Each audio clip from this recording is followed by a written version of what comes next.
Boa tarde, doutora. Boa tarde, amor, amores. Bom, ontem eu fiz o vídeo, era 11h30, né, da noite, verdade, porque eu fui deitar, tomar um banho e deitar, quer dizer, fui deitar.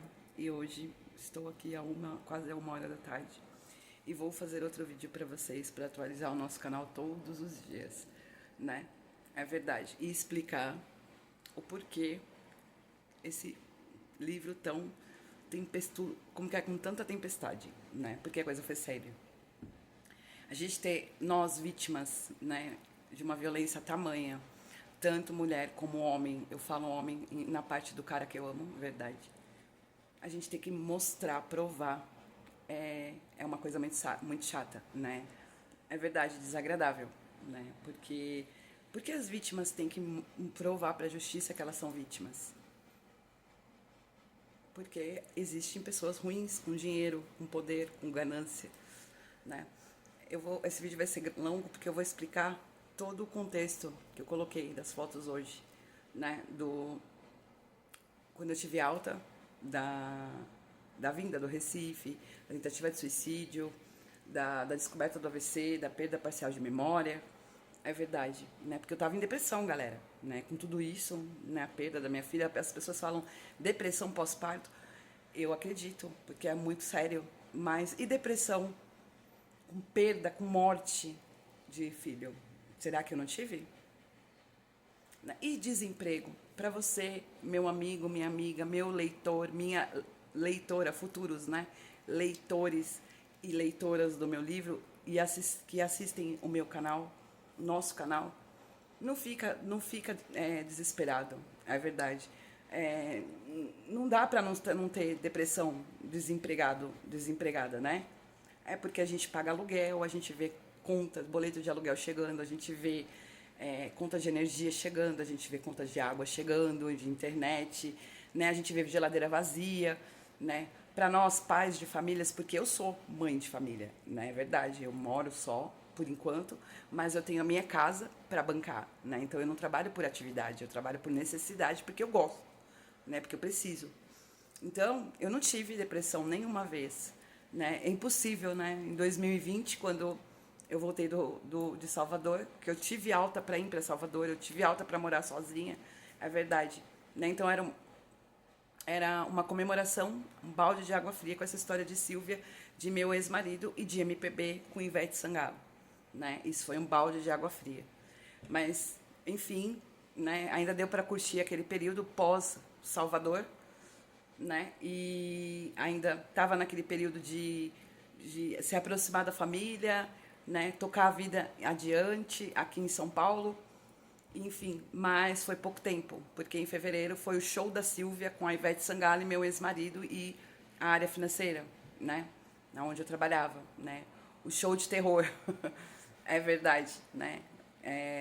Os abusos emocionais, junto com o pessoal do Recife, né? O hospital de coachings, é, né, me difamando, me caluniando ele, e a história de golpistas, né? Então, isso aconteceu em fevereiro. Aí, em fevereiro, entramos em estado de alerta, né? Aí, quando foi em março, veio a pandemia, né? Aí, eu peguei a Covid. Eu peguei a Covid perto do final de março. Vai fazer 5 anos, né, de Covid, verdade. Eu peguei a Covid muito perto do meu aniversário, verdade, de maio, né? Finalzinho de abril para começo de maio. Enfim. E aí foi que os médicos entraram em alerta total, porque a gente estava fazendo, né? Tinha tido uma alta, enfim. E veio um negócio desse e a gente sabia, eles não sabiam ao certo o que era uma Covid, qual que seria as sequelas. Então foi ali aquele alerta de novo para os médicos ficarem ali em cima da minha pessoa, né? E os ataques, né, dessa senhora, desse meu ex-marido, desse pessoal do trabalho, né? É lógico que envolveu minha família, porque a gente estava exposto, a família brigando, né? Porque tá aí o histórico meu familiar, né? Tá aí para vocês verem, né? E a gente já foi obrigado a colocar tudo no ar para falar, oh, eu vou lançar um livro e eu vou contar a minha história e o que aconteceu, né? E tá aí, então foi até 2021 a ida de novo a Pernambuco, a Recife, para mandar, para lembrar de tudo um pouco e para mandar a galera calar a boca dessa situação esdrúxula aqui em São Paulo, porque era outra vida, a gente estava recomeçando, eu morando sozinha, era um desejo que eu tinha há muitos anos, desde a época que eu morei lá em Pernambuco, enfim. Aí veio tudo, né? Aí foi quando realmente eles me pararam, logo que eu voltei do Recife em 2021, em janeiro, e eu fiquei basicamente 9 meses trancada dentro de casa, fazendo um tratamento seríssimo, né? Aí então veio a escola, para trabalhar na escola, como, né, um teste, uma experiência para tirar tudo que eu estudei. Hoje eu estava falando isso para minha mãe, né, porque eu estudei de verdade, né? Aí estava falando, a gente estava comentando da época da escola, minha mãe falou: "Nossa, o meu neto, muitas coisas que a gente pergunta, ele não sabe". Aí eu falei assim: "Mãe, eu fazia cada pergunta de primário que a galera de faculdade de terceiro ano não sabia responder". Pois é, mas sabe responder o melhor celular, o melhor tênis, é verdade. Os pais chegavam a chorar comigo na sala, a gente estava conversando isso, eu e minha mãe ontem. Você vê a qualidade de ensino, né, que a gente está tendo, é verdade. Enfim, aí eu tive a alta de verdade para quando eu estava na Prime, já na parte administrativa, os neuros estavam lá, né, eles deram um positivo, ok, em abril de 2022, né. Aí veio a Évora, né, mais uma vez essa senhora com essa galera de, né, dentro do ambiente de trabalho, expondo a minha pessoa. Aí foi mais grave ainda, porque teve a história de bipolar. Por quê, galera? O espelhamento do WhatsApp, né? Isso é muito grave. Né? Então, tudo que eu conversava com ele, a galera que estava ali, fazia parte desse grupo, ela tinha acesso, eles tinham acesso às minhas fotos, às minhas conversas.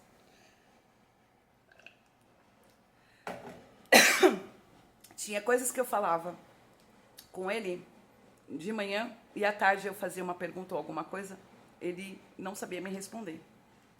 É verdade.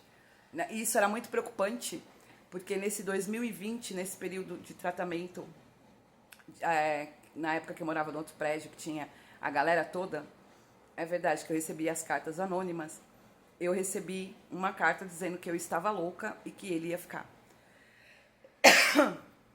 É verdade. Então isso ficou muito preocupante, muito ali em evidência para os médicos nessa situação de celular. A bipolaridade. O que eu falava com a minha mãe, o que eu falava com ele, o que eu falava com as pessoas, né? Os médicos todos ali observando os diálogos e as conversas, né? Justamente por isso.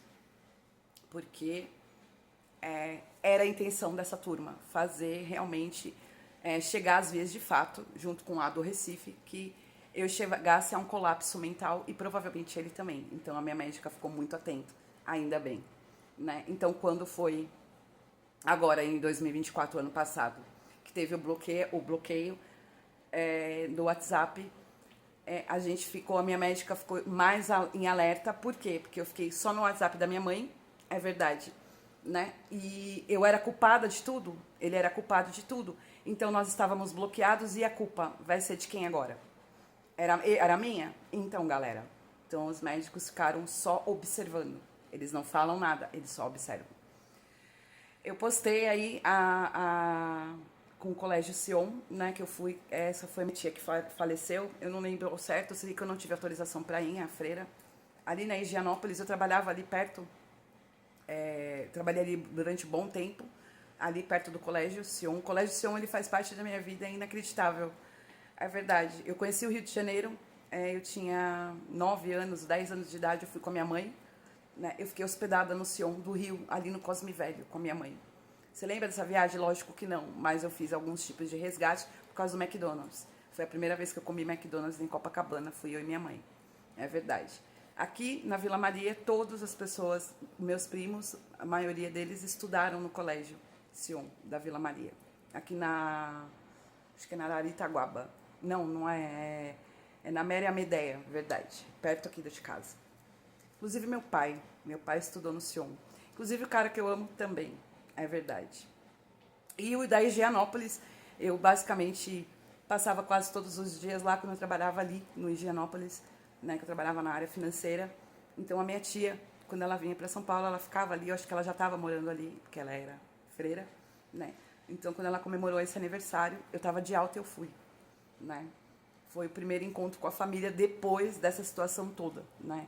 De superação de violência doméstica, de exposição, enfim, de descobrir o AVC hemorrágico, verdade, né? Então, foi muito legal. De volta de Salvador, eu me lembro que uma das minhas tias ainda, eu falei pra ela, né? Eu falei pra minha tia Pureza, eu falei, eu vim de Salvador faz 10 dias. Ela falou, o que você gostou mais? Você gostou mais de Salvador ou você gostou mais do Recife? Eu falei, Salvador é um encanto, porque a gente conhecia Porto Seguro, né? Eu fui com eles e eu não conhecia Salvador. E aquela parte, né? Então, aí eu falei, tia, eu fiquei encantada, né? É muita cultura, é um lugar muito lindo, né? Eu fui lá na praia daquela novela, então eu contei pra elas ali, né? Então eu tava muito feliz, né? Era uma parte da minha vida, era um recomeço muito bacana, né? E já com projetos de sair daquele trabalho, porque era necessário, porque tudo começou dentro daquele trabalho. Então, galera, mais um pedimento, né? Então, até quando a gente vai viver essa situação, né, com violência e com relações podres, adoecidas, as pessoas que elas não têm limites, né? Eu estou dizendo aqui, ter limites, ter consciência, né? Que casamentos acabam, relações acabam, tanto pessoais como profissionais. É verdade. Porém, a vida continua, os filhos são para sempre, os pais são para sempre. É verdade, está aí o exemplo, né? O meu exemplo, né? Minha mãe não deixou de ser minha mãe. As minhas tias, que são irmãs do meu pai, há muitos anos que meu pai faleceu, não deixou de ser minhas tias, né? Uma delas, ela sempre falou que é como se fosse uma segunda mãe para mim, é verdade, né? No meu resgate, eu ainda estava contando para eles no carro, quando eu estava voltando do velório da minha tia, de 102 anos, eu falei, tia, eu tive um resgate tão legal na época do meu tratamento com meu pai, de um cachorrinho, que meu pai me deu um filhote de cachorrinho. Eu sempre fui muito apaixonada por bichinho, e meu pai também, né? Eu tenho isso, minha mãe fala que isso é do meu pai, essa parte de gostar de animais, né? Meu pai adorava gatinho, meu pai pegava gatinho de rua quando eu era pequeno, cachorrinho, enfim. E meu pai me deu um filhotinho de cachorro, né? E eu fui para casa dessa minha tia, que eu tinha uma prima que era basicamente da mesma idade que eu, então a gente ficava muito junto, né? E eu fui para casa dessa minha tia e eu fiquei lá um final de semana. Quando eu voltei, o cachorro não estava mais, né? E foi na época que meu pai foi internado, é verdade, né? E aí o pai da minha mãe, né, o meu avô Fernando, ele viu que eu fiquei muito triste, que eu chorei muito, ele foi atrás de outro cachorrinho. Meu pai estava internado, ele foi atrás de outro cachorrinho para me dar. Aí ele arrumou esse cachorrinho, né? Aí minha tia ainda perguntou, e você lembra desse cachorrinho que seu avô arrumou? Eu falei, não lembro. Aí minha mãe contou a história, que teve que sacrificar, porque ele teve um tumor na garganta, ele ficou muitos anos com a gente, muito velho, né? E foi até meu irmão que cuidou dele, é verdade, né? Que levou ele para o veterinário, tentou salvar, mas não teve jeito, porque o tumor que ele tinha na garganta foi sufocando, né? E ele já não respirava. Então ele já estava muito velho, então teve que sacrificar o cachorrinho. Mas eu não lembro desse cachorrinho. Eu lembro do primeiro, né? Do que meu pai deu, vejam só, né? Então é o que eu falo, que eu tentei explicar para vocês o tempo inteiro aqui, né? O cérebro que não tem nenhuma consequência grave ali, verdade, né? Não tem nenhum dano no meu cérebro, verdade, né? Por isso que ele processa normal, por isso que eu penso normal, verdade, né? Ele é fantástico, justamente por isso, porque quando eu comecei meu tratamento para lembrar do meu pai, da minha mãe, da pessoa que eu amo, da minha vida, né? Da minha infância, eu só consigo verdadeiramente ver o que englobam a eles. Vejam só, eu estou falando do meu avô, que me deu um cachorro, mas porém eu não consigo lembrar do cachorro que meu avô me deu. Mas eu lembro do cachorro do meu pai, que meu pai me deu, porque eu fui a fundo na história com meu pai. É verdade. Então tudo isso era para ter andado para frente, né? E as pessoas sabendo da exposição minha, dele, da minha família, né, continuavam com esse tipo de situação absurda de religião, briga religiosa, todo mundo sabendo que eu, com muito problema de memória, né, todo mundo sabendo que a minha família é extremamente católica, eu sou batizada na igreja católica, a verdade, né, eu já disse, vivi falando aqui, a igreja católica, ela precisa anular meu casamento, é verdade, no religioso, porque eu não quero mais, foi comprovada a violência doméstica, é verdade. Então isso daí tá no estatuto ali, né? Quando eu fui buscar os documentos na igreja para dar entrada no meu processo de divórcio, a irmã falou para mim, para minha pessoa, eu casei ali na Alameda Glete, no Sagrado Coração de Jesus. Ela falou para minha pessoa e para minha mãe, quando é comprovada a violência doméstica, a igreja não tem perdão, é anulado o casamento. Então é isso, a igreja ela me deve isso, de verdade, né? É um direito meu, né? Então eles têm que fazer. E ter paciência, porque é verdade, porque é tudo com o tempo. E a gente sendo atacado, eu sendo atacado por evangélicos em transportes públicos, me chamando de demônio e aquilo dentro da minha pessoa. Então tá aí, né? A que ponto a gente chegou numa situação de ciúmes e de violência contra a mulher e contra o homem também, né? A gente fala de muita violência, a gente está falando muito desse filme, né? Quando da Fernanda Torres, é verdade, e da mãe dela, que também fez participação no filme, a Fernanda Montenegro, né? Eu ainda estou aqui, que fala muito da ditadura. Eu estudei muito sobre isso, por isso que eu falo para vocês, hoje eu não tenho partido político, mas eu gosto da história de vida das pessoas, como eu gosto da história de vida do presidente atual da gente, o senhor Luiz Inácio Lula da Silva, porque ele viveu nesse período de ditadura. A Dilma, que foi a nossa outra presidente, sofreu muito nesse período como mulher na ditadura. Então é uma coisa muito séria. Eu tive crime na minha família na ditadura, né? O meu pai, o meu tio, irmão do meu pai, ele foi assassinado na ditadura militar nessa época, né? Ele morava no Rio de Janeiro, ele era um revolucionário realmente, né? Então assim, a minha família também foi vítima de uma situação muito séria, como é a ditadura, como foi a ditadura, né? A minha avó, na época do acidente dela, como eu falo, por isso que eu quero escrever outro livro, galera, né? Eu sei agora, ao certo, essas histórias que a minha mãe e minha família vem me contando, né? Minha avó estava internada com a filha que sofreu a queimadura, que morreu, né? Que eu já contei para vocês. Minha avó se acidentou junto, porque ela foi abraçar a filha, então queimou os braços dela.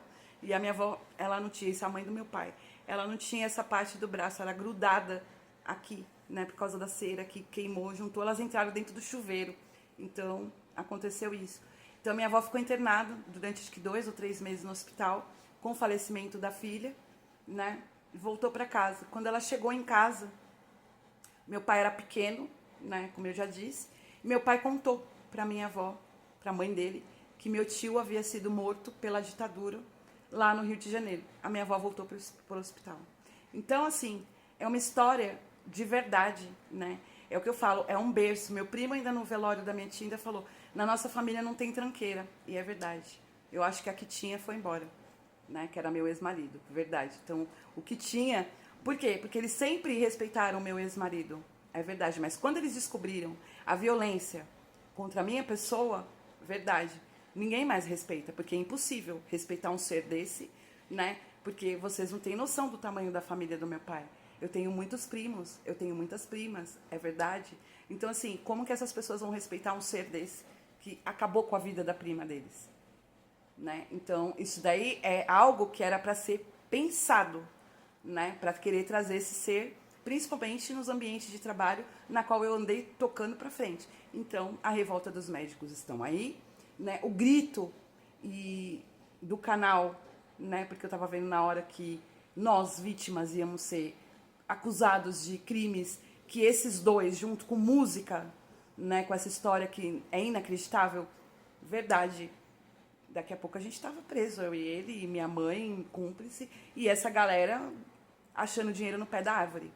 É verdade. E meus trabalhos, eu entrando e saindo, entrando e saindo. E depressão, mas depressão, porque você fica desempregado, você não vai ter depressão, imagina. Eu sou bonita. Você acha que eu vou ter depressão? Eu tenho diabética ali 24 horas comigo.